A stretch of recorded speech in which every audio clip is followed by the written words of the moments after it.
Fuentes. Nick Fuentes. Nick Fuentes. Nick Fuentes. Yeah, Nick Fuentes. Nick Fuentes. Nick Fuentes. Nick Fuentes. Nick Fuentes. Nicholas J. Fuentes. Good evening. My name is Nicholas J. Fuentes. Welcome to the 2014 Speech Team Regional Performance. Cancelled, banned, deplatformed, shadow banned again, and somehow still trending. Nick Fuentes has been kicked off more apps than most of us have downloaded, yet his name just keeps showing up like that one uninvited guest who refuses to leave the group chat. Love him or hate him, you cannot escape him. Despite being wiped from every major platform, his ideas, clips, and influence seem to echo across the internet like a political ghost that refuses to be exorcised. So today, we are diving deep into the name that shall not be named, and the man living rent-free at the center of every political discourse without even having an address on social media platforms. Buckle up, this one is going to be a bumpy ride. But before we jump in, quick pause. I got to talk to the 93.6% of you who watch my videos but still haven't hit that subscribe button. I see you, I appreciate you, but come on, don't be that one person who lurks at the party but never says hi. So go ahead, hit the like button, subscribe, and share this video with someone who loves a good deep dive. It helps more than you know and keeps the channel growing. And I appreciate all of you who have done so because I see the massive support across every day. Thank you so much. And hey, if you'd like to take it a step further, you can join my channel membership or check out my Patreon. That's where you'll get exclusive behind the scene contents, early video drops, and some spicy extracts I can't post publicly. Alright, let's get back to business.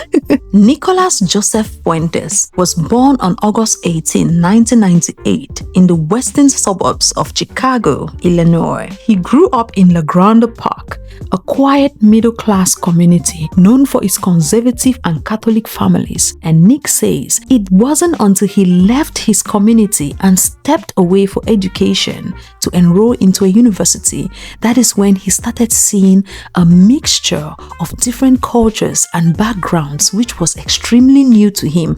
And watch out, that particular vision which met him for the first time will be the evolution or the birth of a particular human. Fuentes is the son of William Bill Fuentes and Lauren Chico Fuentes and has a twin sister. He describes his background as Italian, Irish, and Mexican, noting that his father is half Mexican, so Nick Fuentes is 1/4 Mexican. I'm an American ethnic. I'm not English or German. I'm Fuentes. What's Fuentes? Mexican. And who's your dad's Mexican? My father's half Mexican, yes. What's his other half? Irish. And then mom? She's all Italian. All Italian. Mm-hmm. Raised Roman Catholic, the church was an early constant in his childhood, shaping both his moral vocabulary and his later political language of Christian nationalism. From an early age, Nick showed a fascination with politics, debate. Teachers at Lyons Township High School later remember him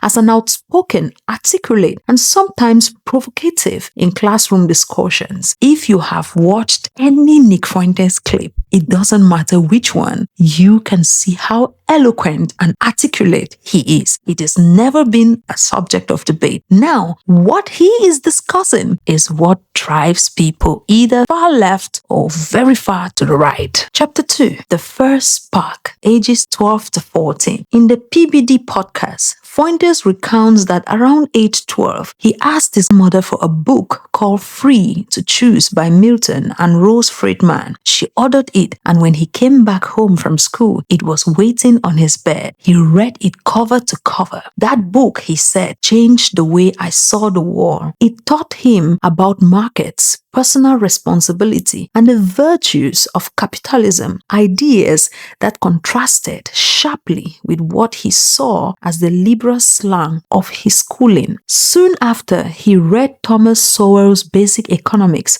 deepening his interest in economics and personal liberty. These works, part of the Chicago school tradition, became, in his words, his first political education. Well, at 14 years old, I was already very political. I've been political since really I was 12 years old. Why is that? Well, I just started to develop an interest in politics. There were a lot of political conversations happening due to the rise of Obama, actually, in 2008, 2012. And I wanted to know basically everything about it. You know, when you turn around that age, you start to ask questions about the world and how we all got here and, you know, about things that happened before. And so the first thing I ever watched actually was Thomas Sowell on Uncommon Knowledge with, I think, The best. One of the Peter best. Robinson. Yeah, they're both excellent, from the Hoover Institute. And that was actually the first thing I ever watched, and I just devoured it. I devoured everything. At 12. Yeah, 12, 13, 14. Who introduced you to Thomas Sowell? I just Googled it. A buddy of mine in school was telling me about the private sector. I said, what is the private sector? You know, what is the economy? And so I just Googled it on YouTube, and that was the first thing that came up. And I watched the whole thing, and it was just, I was enamored by it. And I told my mom, I said, I want Free to Choose by Milton Friedman.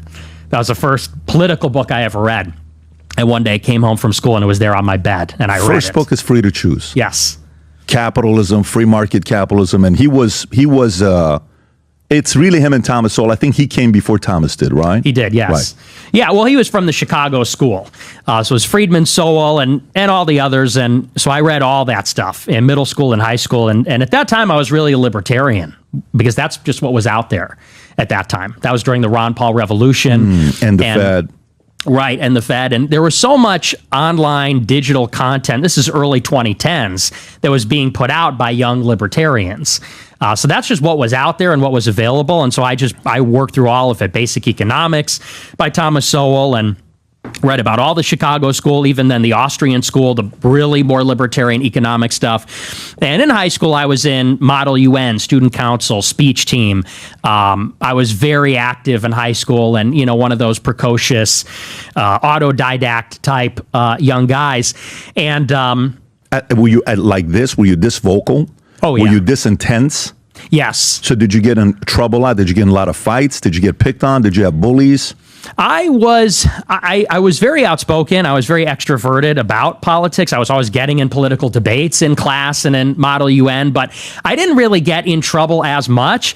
What's really funny, this might interest you actually, and I've talked about this before, but when I was in Model UN, I was one of the best guys on the team. I would win first place every week. And because if you don't know Model United Nations, you simulate the United Nations General Assembly or the different committees. And it's like role play. It's like a role play game, but for the United Nations. And anyway, so I was one of the better guys on the team. And my junior year of high school, I became the head of the team. I became the secretary general of the team. But I had a major falling out with the guy that ran the team. He was ethnically Arab, I think, extremely pro-Palestine. And I, at that time, was very pro-Israel. I was on Prager University and Breitbart. And so I downloaded all the dogma from the conservative movement at that time. And so I remember we were sitting in the study hall one day, and they had all the flags of the world hanging up on the ceiling. And I said, why do we have the Iranian flag hanging up? I said, they're the #1 state sponsor of terrorism in the world. It shouldn't be up. And he told me, you got to read The Israel Lobby by John Mearsheimer and Stephen Walt. He said, you got to look at the other side. And we had this like vicious back and forth about it. And that is kind of the only major problem I had with faculty over politics, ironically. Now, So he was faculty. yes. Okay. So how many years older was he from you? Oh, he must have been his 40s. Fuentes has described himself at that age as a 12-year-old libertarian enthralled by free market thinkers and the idea that individual choice, not government, drove prosperity. His mother's encouragement of reading reinforced his confidence in questioning authority. And authority, Nick Fuentes did question. I really wasn't too influenced in that way. Really more by my grandmother, by my mom's mother. She was very conservative. Chapter 3, Finding His Voice. At Lyons Township High School, Fuentes began to channel his growing political curiosity into activities that would shape his later persona. Student council president, he won the presidency, showing early talent for organizing and rhetoric. Model United Nations, he joined and excelled in debate, learning parliamentary procedures and the art of persuasion, and that he was extremely good at. So good that most of the people there were scared to debate him. student media, he hosted and appeared on the school's TV, radio broadcasts, producing segments on current events and politics.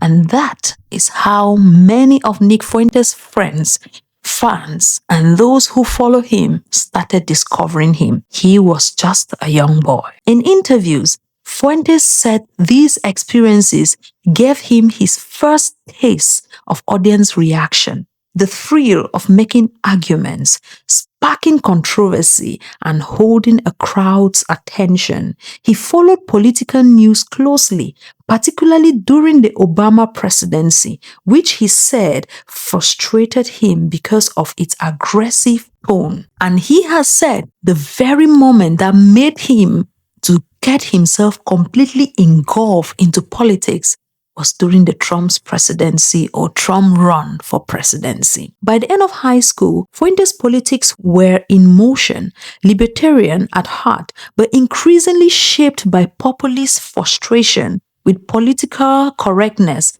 and multiculturalism. There is something about what he saw when Obama enforced a particular rule which many other presidents had enforced, and he saw the outrage. He said that sparked a frustration in him, and he started asking himself, why is there so much hypocrisy in politics? And that is something that shaped him for a long time. I started to notice something was up, because Trump's doctrine was America first, and that was so attractive to me. He said, we will no longer be misled by the siren song of globalism. It's going to be Americanism, not globalism. And that really sunk into me.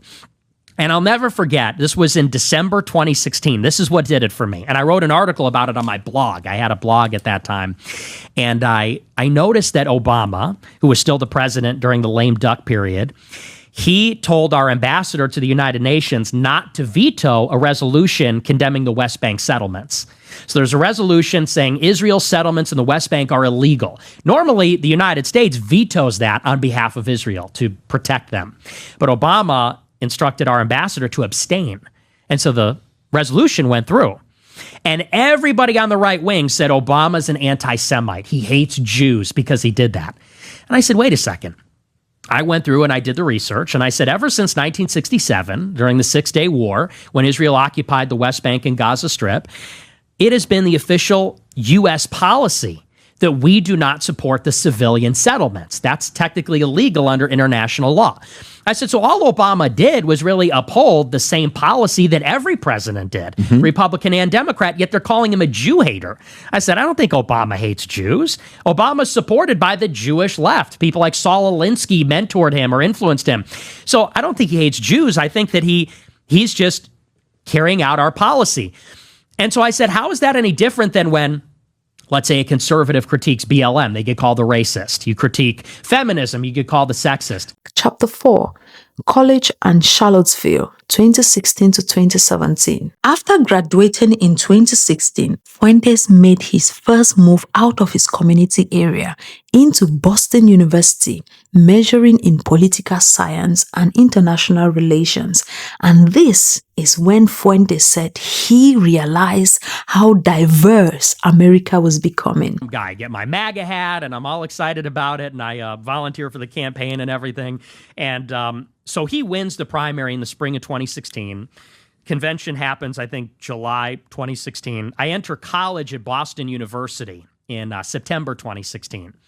And this is the first time I've lived outside Chicago. I've lived in the same place my whole life. And it's important to impress upon you and maybe everybody like where I grew up. It's like this pocket of America that never changed. It's a baseball town. Everybody's white. Everybody's obsessed with baseball. Everybody's Catholic. So growing up, I'm going to CCD, which is like catechism class for Catholics. Everybody loves baseball. There's an annual parade where you go and eat hot dogs and play baseball. So this is a place that is untouched by, like I said, even though they're liberal, they're not even really progressive. It's untouched by the progressive politics, by a lot of the diversity, even the crime. It's safe, white picket fences. Take a trip down to Western Springs, Illinois. I mean, you'll see what I mean. It's like the land that time forgot.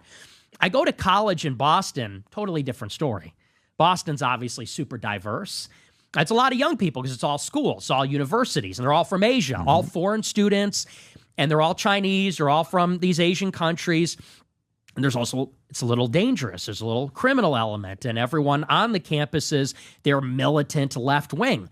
And that was kind of a culture shock. And I kind of realized in that moment, most of the country looks like this now, actually. New York, LA, Miami, the big cities, and most people live in the cities, they all look like this because of immigration, because of left-wing progressive politics.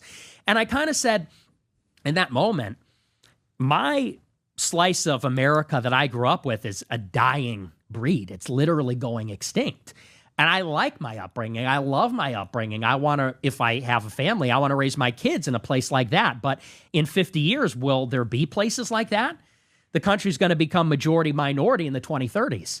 So when I'm old and gray and I have grandkids, what is the country they're going to look like? It was during his freshman year that he began broadcasting short political commentaries online. In 2017, while still a student, Fuentes attended the infamous Unite the Right rally in Charlottesville, Virginia. He later claimed he went to protest the removal of Confederate monuments, not to support white supremacist ideologies, but his attendance placed him at the center of national outrage. To be entering Boston University for my sophomore year, but in response to recent death threats and threats against my physical safety, I decided that that might not be the best idea. When you start receiving death threats to the extent that I have, it just becomes a liability to my brand, to my academic success and everything else when you do have to worry about people ganging up on you or whatever. It's disturbing to me the level of hate that people have been able to express and been able to feel against someone they've never met, never saw, never had a conversation with.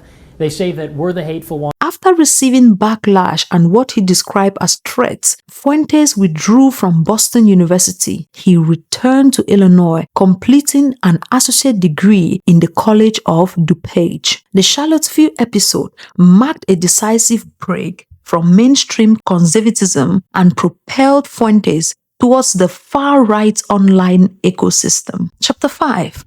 America First, the streamer era from 2017 to 2019. Back in Illinois, Fuentes launched his nightly live stream America First with Nick Fuentes in 2017. Broadcast initially on YouTube and later on platforms like DLive, the show mixed politics, culture, humor, and provocation. He attracted a dedicated following of young male viewers, fans who called themselves Groypers, a note to an internet meme derived from a cartoon frog. Fuentes positioned the Groypers as an insurgent youth movement inside conservatism, challenging what he saw as weak and compromised conservative Inc. In 2019, the so-called Groyper War erupted. Fuentes and his followers heckled mainstream conservative speakers like the late Charlie Kirk of Turning Point USA and Ben Shapiro, accusing them of selling out to liberal ideas. These confrontations thrust Fuentes into media headlines as the face of an emerging alt-right 2.0. I think I remember. You in Orlando? I was in Orlando. I remember. You kicked me out there, too. I probably did. Or maybe it was Dallas. I don't remember. Ben, it's great to see you. Why did you give a 45-minute speech about me at Stanford, and you won't even look at me? Come on, I'm right here. I say, if you truly believe in open debate in the marketplace of ideas, will you ever be willing to debate Nick Fuentes, or will you wait until his movement forces you to adopt his talking points, as we've seen already? You know, it's funny. I personally do not give a platform to bad faith actors. Chapter 6. AFPAC and the Quest for Legitimacy. 2020 to 2022. Remember, this is when Nick Fuentes' deplatforming is really intense. In 2020, Fuentes founded the America First Political Action Conference, AFPAC, a self-styled alternative to the Conservative Political Action Conference, CPAC. AFPAC gave a platform to nationalist and far-right figures banned and excluded from mainstream venues. Despite deplatforming from YouTube, Twitter, and major payment processors, Fuentes' influence grew through alternative streaming services and grassroots donations. He participated in Stop the Steal rallies after the 2020 US election and advocated for Donald Trump and spreading election fraud claims. This brought him under the attention of federal investigators, though he was not charged with any crime. Fuentes' online footprint now represented a paradox, banned from major platforms, yet highly visible within the digital right. 7. Dinner at Mar-a-Lago, 2022. On November 22, 2022, Fuentes accompanied Ye, Kanye West, to Mar-a-Lago for a private dinner with Donald Trump. The meeting, later leaked to the press, caused political uproar. Both Fuentes' anti-Semitic record and Ye's own controversies drew bipartisan condemnation. He's a rapist. He has dinner, his lunch with white supremacists, which I guess you're in that myth, that straw man. But he didn't know he was meeting you, did he? No, yeah, I guess that's the biggest misconception is everybody has a different idea about it, which is that we set Trump up to take him down. The left thinks that Trump invited us to signal how racist and anti-Semitic he is. But in reality, so that happened the Tuesday before Thanksgiving. So it was November 22nd. What year? 22. So I actually met Ye for the first time the previous Thursday. So just 4 or 5 days before. And when I met him, he already had that meeting scheduled. That had been scheduled long in advance. And he was already like a Nazi at that point. When we got there, he was drawing us and like he was already about it. People said, I made him that way. He was in it. And it was a last minute thing. That Monday night, he said, do you want to go with me to the dinner? And I said, yeah, of course. And even so, then we flew out the following morning to Florida to go to Mar-a-Lago. And we hadn't even decided on the plane if I was actually going to come to the table and eat with them. It was still undecided at that point. We got there an hour late for reasons. It's a long story, but we got there an hour. You're with a black person. That's why. It wasn't his fault, though. It was actually somebody else's fault. Beetlejuice. That's yeah. Voldemort. That's right. Yeah. But so we got there late. We sit down. Trump walks through the dining room and shakes Ye's hand. Shakes my. I think he shook our hands. I don't really remember. Did he know who you and Milo were? Milo wasn't there. Oh, who was the other guy? It was me, this guy Jamar, who was a Donda Academy engineer. He's black, so I don't know what that means, Means he drives a locomotion. Yeah. And Karen Giorno, if you know her, she's tight with Susie Wiles, they actually had a falling out, but. Yo, I'm here with my white supremacist homeboy, Nick. We back. Blacks are overrepresented in violent crime. But when you meet an individual black person, you don't apply that. You start with a fresh slate every time you meet someone. Do you do that with Jews? Nope. Meeting of the mindless at Mar-a-Lago. We learned on Friday that Trump had dinner with Kanye West and a white supremacist / Holocaust denier named Nick Fuentes. Podcast that the dinner was historic, saying he sought to re-center politics around Christian and national values. Trump later distanced himself, claiming he had been unaware of Fuentes' reputation. This episode marked Fuentes' highest profile national exposure and the moment mainstream conservatives fully repudiated him. So I'm on a no-fly list. America First founder Nick Fuentes put on no-fly list. It's a part. Chapter 8. Controversy, Crime and Isolation. Through 2023 to 2024, Fuentes remained active online but faced growing scrutiny. Reports linked him to sexual misconduct scandals with his movement, allegations he denied. In November 2024, he was arrested on a misdemeanor battery charge after a physical altercation with an activist. A month later, an armed man appeared at his residence. Police shot and killed the intruder. Fuentes described it as an assassination attempt. By the end of 2024, his movement had fractured and he continued producing online content for a loyal core audience, especially on Rumble. Chapter 9, Beliefs and Ideologies. Before I continue, there is one very particular incident which Nick Fuentes said was one of the reasons why he became public enemy number one, where someone recorded him at a particular training center where he was unaware of someone recording him, and then the video went viral and he became public enemy number one. Remember the context. How bad is the video? Is it appropriate You to could just pull show it up, yeah. Rob, can you pull it up? I'm actually curious on how bad the video is. It's funny search query. I'm not sorry because this is a political attack. This is how political control is maintained. So when you go a week ago and you're like, you don't need to do it. Drop in the N-word.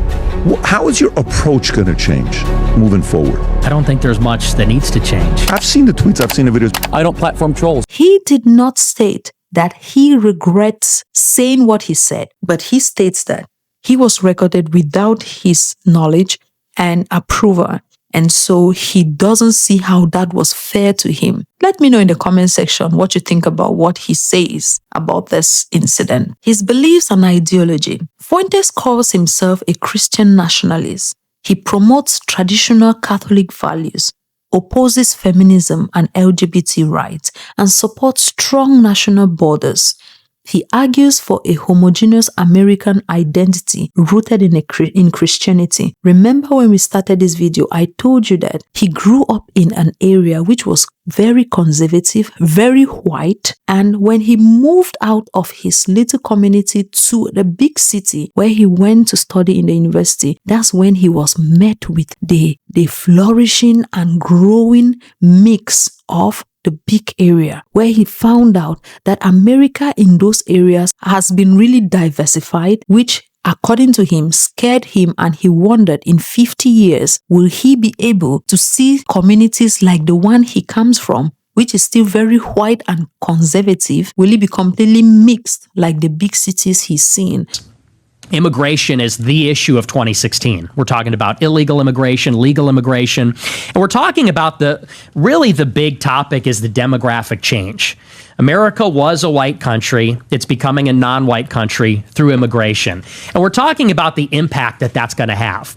What does it really mean for us? Yes, they're going to vote Democrat, probably. Will they vote Democrat forever? Yeah, they're not quite like us. Can they ever be like us? What does it mean to be white versus black, or white versus any other race for that matter? And we kind of get into the idea, I guess maybe the big idea is the politics of identity. That politics maybe is less about, whereas libertarians are obsessed with individualism, which is an abstract concept, the individual as it relates to the state. This is abstract.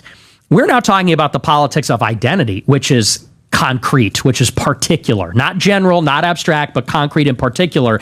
You have white people and black people. They come from specific places, and they bring with them their genetics, they bring with them their culture, their way of doing things. And we're saying we less believe in conservatism than we believe in America specifically. And that was kind of, I guess, the big pivot I made. And that's why I started my show, which was called America First, which was this nationalistic show as opposed to libertarian or conservative. Okay. So he is one of those people who opposes interracial relationships. Your opinion of me, I'm Middle Eastern, married to a white girl. Or do you think it's better off for America to minimize more of me coming to America? America is no longer America. Mass migration is changing what America is. And I want to conserve what America historically has always been. Well, that's a little bit, that's a little bit harsh. Well, I'm not in favor of interracial marriages. That's against my values. I want to have a white wife. I want to have white kids. That's important to me. That's kind of racist. I agree. Okay. And that is one thing he and Candace had a little spat on, because he was telling Candace he does not appreciate her having an interracial relationship. Then sometimes Nick Fuentes sits on his podcast and said there is certain tension between him and Candace Owens. I don't know if he realizes that Candace is married or he's just trying to rile her up. I don't know. There is something about Candace and Nick. Something happened when they had the interview they had. That interview, after that interview, Nick has not been the same when it comes to Candace. There is just this tension with him. He's constantly talking about it. Even though Candace has spoken about it once on Tucker Carlson's show, but I know it when I see it. Yeah, and I will say I don't understand it. We were very kind to him. Like, I truly, like, we almost said, like, we felt maybe he was a bit lonely. We should invite him back for dinner. I mean, that's how good of an experience I had. It's clearly it's and then it was a 180. So it's either A, it's being driven from like a little boy insecurity, and he just was so worried that he like just went on the attack because he doesn't know how to have normal relations after being banned everywhere. Well, I think there's that could be one element. The angry gay kid thing going on. Yeah. Or it's what you're saying, where he does this, he's lying to everybody and pretending that things are one way when it's not. I can say why is he attacking jokes? He could stand up and say, I actually know. I've got the receipts. My wife was killed in Syria. You had to take that guy out. And Nick Fuentes, this weird little gay kid in his basement in Chicago, is participating in a super PAC to bump off Joe Kent. She hasn't really mentioned it, but Nick keeps mentioning it, and every time he has a new theory. Sometimes it's sexual tension, sometimes it's animosity, sometimes it's, I don't know what is going on there. Let me know what you think about what is going on there with that. It's very strange to me. However, civil rights organizations like the Southern Poverty Law Center and the Anti-Defamation League classify him as a white nationalist and an anti-Semitic extremist, citing his repeated Holocaust revisionism and racist statements. Fuentes rejects these labels, claiming his views are patriotic and religious rather than racial. But also, Nick, while on Candace Owens' podcast, he accepted that yes, he's racist. If that's what she thinks he is, because he prefers having pure genes of white people marrying amongst themselves, black people marrying among themselves, so that they don't mix things, and he doesn't want strangers, illegal aliens coming in and mixing up what the American community should look like. And he said he doesn't mind being called that if that's what people think. So it's very interesting to see those contradictions there, I don't know, or nuances to his views. Chapter 10, Legacy and Influence. Nick Fuentes' rise epitomizes the transformation of far-right activism in the digital age. A shift from anonymous message boards to live stream personalities blend irony, media savvy, and radical politics. Despite the platforming, Fuentes' influence endures in the form of Groyper activism and the rhetoric of America First nationalism that has seeped into corners of youth conservative politics. Whether viewed as a dangerous extremist or a provocateur challenging political orthodoxy, Fuentes represents a generation shaped by the internet, fluent in memes, defiance, and media spectacle. And if you ever wake up one day and you feel like you want to just damage your brain cells or just make your mind confused of what age or where you are, go under one of Nick Fuentes' shows and just watch the live chart or watch what his followers say under those charts. It's the kind of things you feel like you cannot even write that as a script and it'll be approved, because people would think it's too extreme, but that is what his followers type under his shows.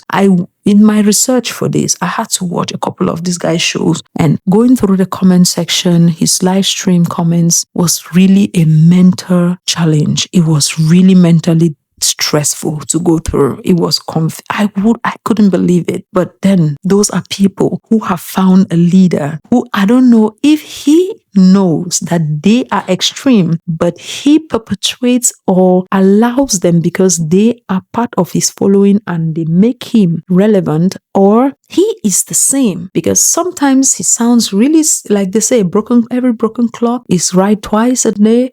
Sometimes he will be on point with some issues, and sometimes it's completely off the chains. A girlfriend, never having sex with a woman, really makes you more heterosexual, because honestly, dating women is gay. Having sex with women is gay. Welcome to the club, buddy. And that is the thing with these extreme guys who are very on extremes with thoughts. Candace Owens, Nick Fuentes, the Tucker Carlsons, and I don't know, they usually have this way of making you so confused with their thoughts. All right, epilogue. By 2025, Nick Fuentes remains a polarizing figure, banned from most mainstream platforms, yet still commanding attention from followers and critics alike. His story, from a suburban Catholic boy reading free to choose to a lightning-rod symbol of digital extremism, illustrates how ideology, technology, and media can fuse into a secular, deceptive force in modern politics. Nick Fuentes has stated that many people out here paint him to be bad, and they are also pushing people to ban him. And also, when you look at how much some mainstream media platforms and even some reports are usually quoting him when they are trying to state some things, you realize that this guy has a pull. Somehow, no matter how much he is deplatformed, he still has a pull from the places where he's hiding. He has a huge pull, which he's able to come out and make people reference him. Whether that is a good thing or a bad thing remains on context.